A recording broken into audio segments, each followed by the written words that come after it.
भवान् भोजयस्कर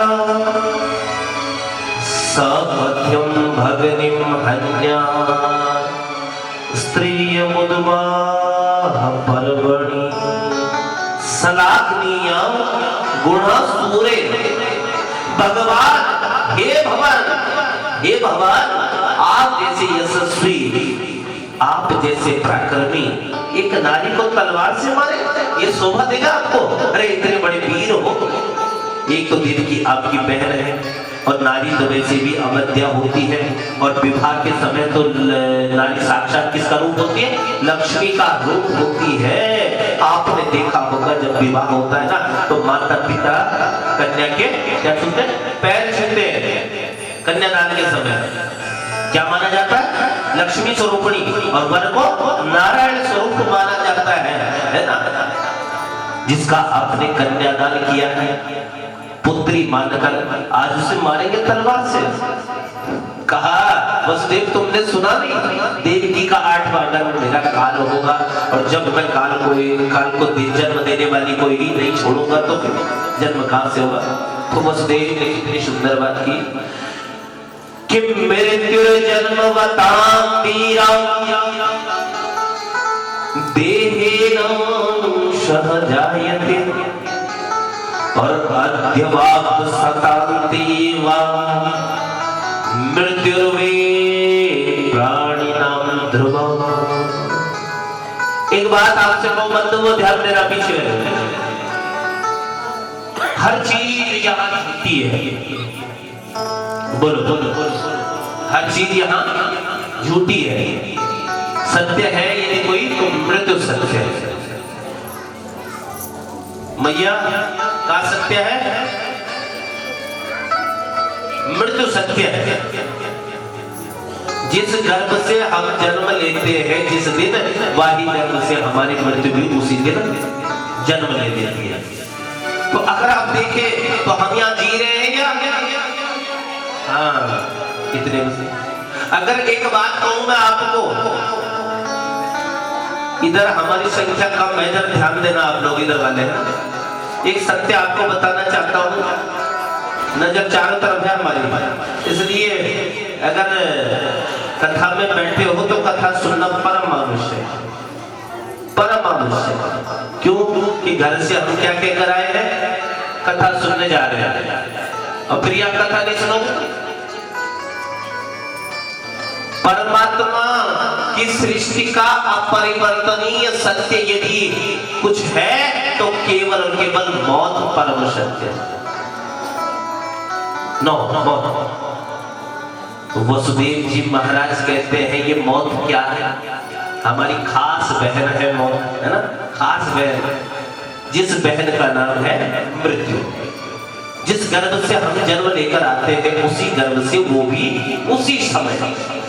वसुदेव जी ने कहा राजन वास्तविक सत्य तो यह है कि हम जी नहीं रहे बल्कि पल पल सेकंड सेकंड में, अभी 7 दिन पहले जैसे थे अब वैसे नहीं, है ना।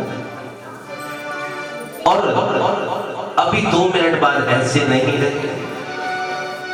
तो इसलिए बंधुओं ध्यान देना कि सर्वेक्षयन्ता निचया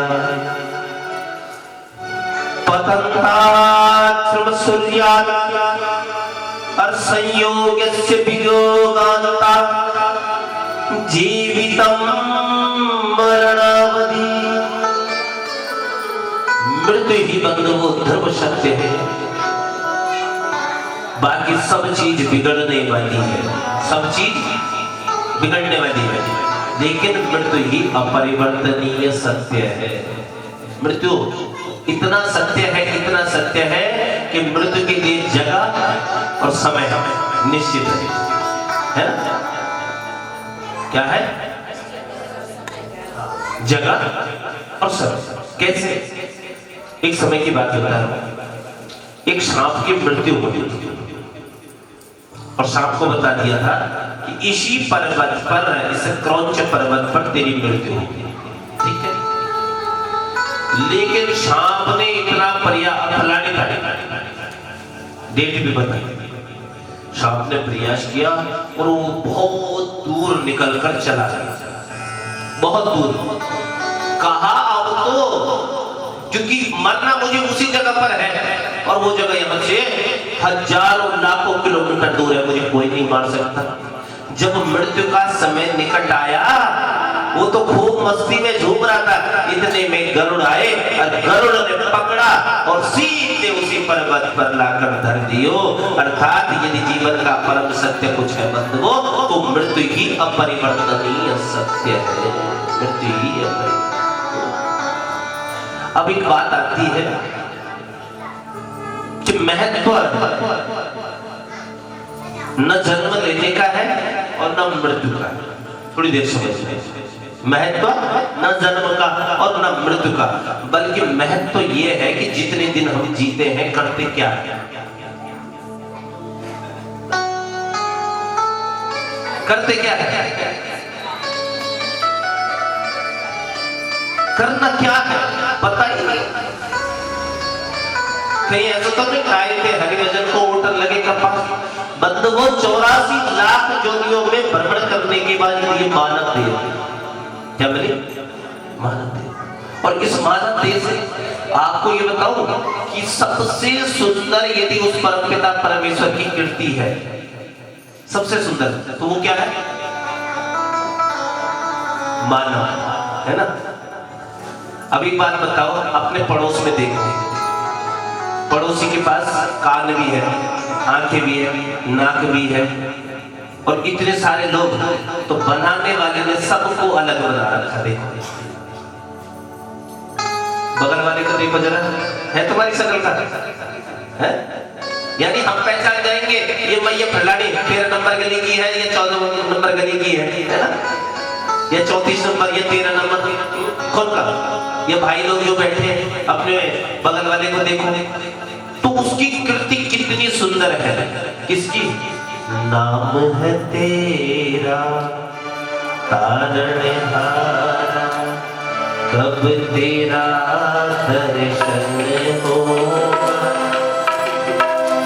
जिनकी प्रतिमा, जिनकी प्रतिमा इतनी सुंदर, वो कितना सुंदर होगा, नाम तुम्हारा तारणहारा, कब तेरा दर्शन होगा, जिसकी प्रतिमा इतनी सुंदर, वो कितना सुंदर होगा, वो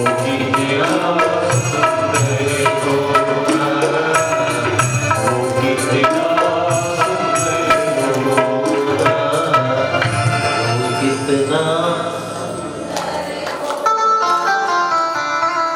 तो विचार करो कि हमें बनाने वाला जब आप इतने सुंदर हो तो वो कितना सुंदर होगा, विचार करो। तो कितनी सुंदर बातें कही, कहा वसुदेव जी ने, या से तो तुम्हें खतरा नहीं है, या के बच्चों से है ना, तो तुम जैसा कहो हम वैसा करने को तैयार हैं, हम इसके हर बच्चे को तुम्हें लाकर, कहा उसके लिए तुम्हें घर नहीं कारागार में रहना पड़ेगा, कहा कारागार हम तैयार हैं। आज कारागार के दरवाजे खोल दिए गए। और एक बात बताओ कि एक समय में क्या परिवर्तन आया, उसी समय धूम धड़ाके से ब्याह भयो और आज उसी समय क्या मिल रहा है, कारावास मिल रहा है। कर्मों की गति बड़ी न्यारी है बंधु, क्या है, बड़ी न्यारी है ये कर्मों की गति, बहुत ही की जाती है। राम जन्म को दिन बढ़ो, राम जन्म को दिन बढ़ो और कृष्ण जन्म की रात बढ़ी। और बात समय समय की है महाराज, समय समय की है, समय समय। कल तक परिस्थितियां कुछ और थी, समय कुछ और, आज समय कुछ और ही हो गया, परिस्थितियां कुछ और। तो इसलिए आगे के लिए कुछ मत छोड़ो कि कल करेंगे, कल करे सो आज करें, है ना। कब करोगे, कल कभी नहीं आता है। इसलिए जब जागो तब ही सबेरा है। और आज ये 84 लाख योनियों में भ्रमण करने के बाद यदि कोई मिला तो ये मानव मिला है। मानव ही ऐसा जीवन है जिससे परमात्मा का साक्षात्कार किया जा सकता है।